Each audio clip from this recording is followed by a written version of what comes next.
महिला। एक गांव में एक का लड़का रहता था। वह बहुत गरीब था। गांव वालों की गाय भैंस चराकर अपना और अपनी मां का गुजारा करता था। कुछ दिनों बाद उसकी शादी हो गई। उसके ससुराल वाले जरा जबर थे। उसकी तुलना में ससुराल की आर्थिक स्थिति अच्छी थी।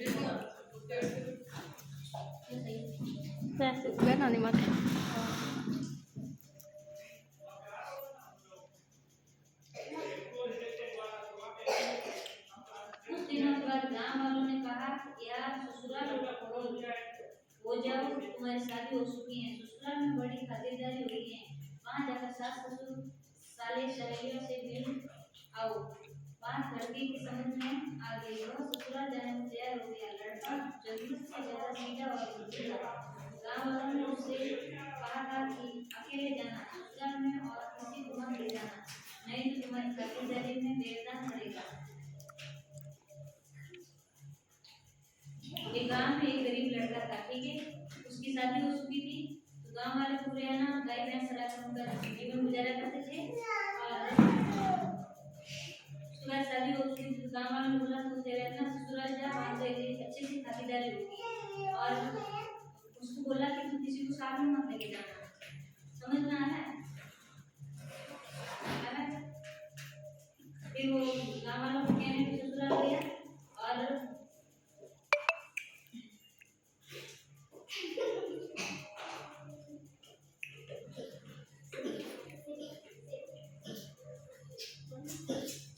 लड़का जब चलने लगा तो देखा कि उसकी परछाई उसका पीछे आ रही है। वह दौड़ने लगा ताकि परछाई उससे अलग हो जाए, पर उसके दौड़ने के साथ परछाई भी दौड़ने लगी। वह भागकर एक जंगल में चला गया, एक पेड़ पर चढ़ गया।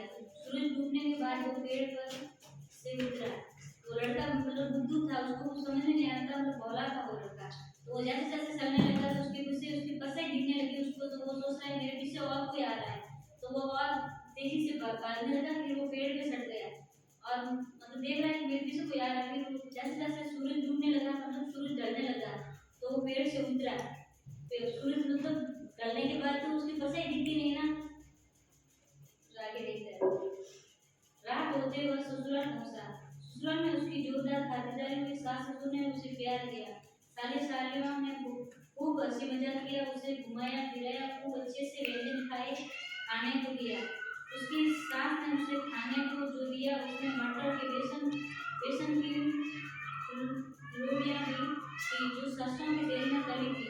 उसका लाल पीला रंग तो अच्छा था कि खाने में भी वो बहुत बड़ी स्वादिष्ट थी। अली ने सोचा कि घर लौटकर मैं भी यही बनाऊंगा और वहाँ भी भरकर निसंकोच खाऊंगा। वो ससुराल गया तो वहाँ पे उसके ना खातिरदारी वगैरह की। ससुराल वालों ने साले साले थे, उन्होंने अच्छे से मतलब हंसी मजाक की, घुमाया फिराया और साथ में मतलब अच्छे मतलब बेसन मटर की ना सब्जी पूड़ी वगैरह खिलाई। तो उसने मतलब सोचा कि मैं घर जाके भी ऐसा खाना खाऊंगा और ऐसा खाऊंगा। उसने अपनी सास से माता जी उसका क्या नाम है, सास ने कहा बेटा लोड़ी।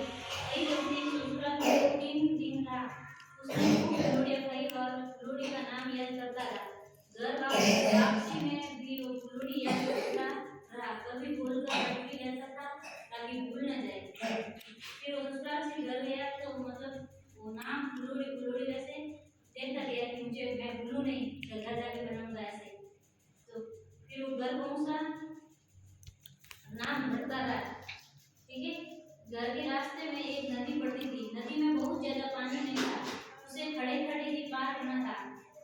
जब अली नदी पार कर रहा था तो ध्यान बढ़ जाने के कारण बीच नदी में उसे लोड़ी शब्द भूल गया।